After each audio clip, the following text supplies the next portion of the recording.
Why is it so important for feminine magic that a woman is connected to the wilderness, to her wild side? Well, first of all, the wild side is the nature. It is the mystery. And magic is mystery. If we take mystery out of magic, magic will just turn into math. So, especially for Western women, it is so important to reconnect to that wild side. And the wild side is not controllable. It is unpredictable. It can be dirty. It is definitely imperfect. How do you connect to it? And there are many ways to connect to it. So one of the ways is to be with nature and to imitate nature. To imitate nature through your creativity. To imitate nature through your voice, through dance, through lovemaking. And when I say imitate nature, I don't only mean the elements. Of course, it's beautiful to dance like fire, or to sing like water, or to whistle like wind, but also imitating animals and connecting to our animal spirits.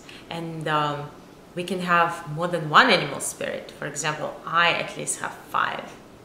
I have a bird, you can probably see that, and I have a snake, and I have a dog, and that's why I'm such a good friend.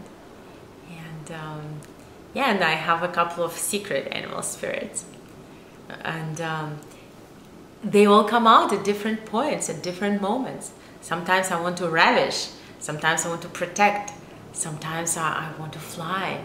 A lot of times I want to fly, and sometimes I turn into a cat. And so in each one of those manifestations, when I allow the wildness to come through, I become more than me. I become a part of nature. I start feeling that nature is inside of me. And that also means that there is no judgment, because one can never judge nature. And so this is very important for feminine magic, to be a part of that, to be in touch with the cycles of nature, with birth and death.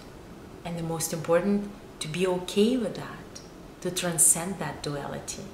And once we transcend the duality of birth and death, we come to a completely new level of wisdom, new level of acceptance, a new level of liberation, a new level of magic. So that was about wildness. Amazing. And how does that, lead right into sexual vibrancy?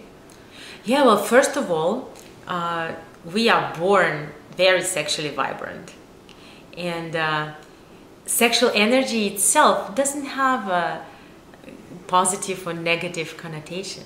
Sexual energy is a life force. It's just the energy that moves things. It's a fiery energy that moves us to create more life.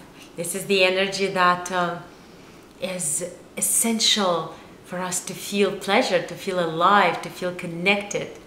And so when we're born, we're filled with that energy. But then very early on, somebody tells us, for example, that masturbation is terrible, and maybe not even tell us, maybe somebody punishes us. And then sometimes we go through some other terrible things as we are growing up, and negative experiences start to reoccur, bringing our sexuality down and making us basically lock our pelvis. And so many Western people can't even dance with their pelvis unlocked. So what we do in our work, we unlock the pelvis, we bring the flow of the energy back into the body by helping people to let go of the memories when they decided that I'm going to freeze up and never again I'm going to feel this painful emotion or feel sexual about something or somebody if it's going to be unsafe and might bring me unhappiness. So what's very important is to return to that primal, original, sexual, beautiful force which is not judged. And that force then can be transmuted into creativity, into all sacred arts, into priesthood or being a channel, being a healer, being a singer, being a writer, poet.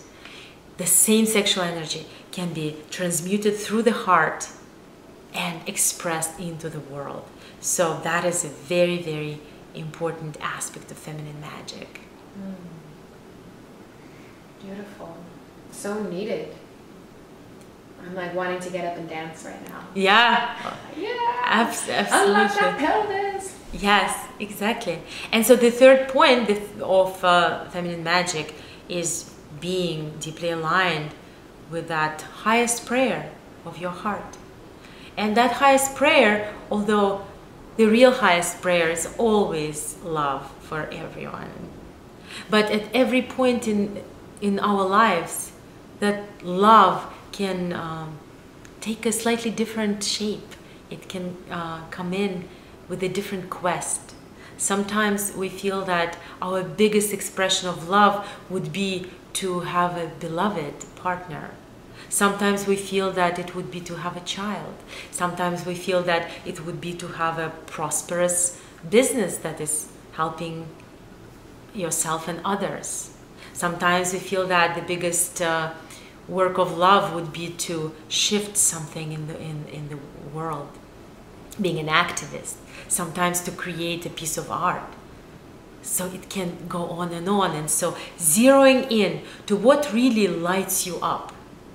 To what is it that when you wake up, you don't have to force yourself to do it. It's just flowing through you already.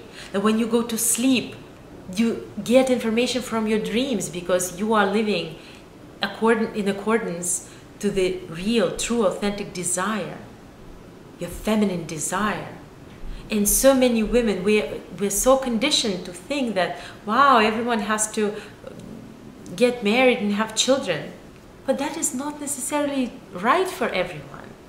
There are people who don't want to have children or don't want to have to be married, or don't even want to have a partner at all, or want to have maybe multiple partners.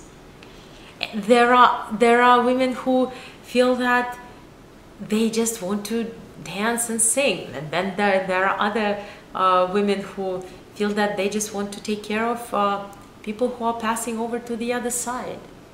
There can be all kinds of ways in which we feel that we could be of service that lights us up in the moment, and those ways actually change as we develop in our lives. And what's important is to be true to ourselves and to admit it, that you know what, I don't want to be that anymore, that doesn't light me up anymore, and to dig deep and deeper, and to see that the rose of the desire will open up and nourish the magic, and it will give the necessary strong emotion for this magic to happen. Because at the end of the day, the magic is the strength of our desire of our heart. That's what we really bring in as sacred women to this planet.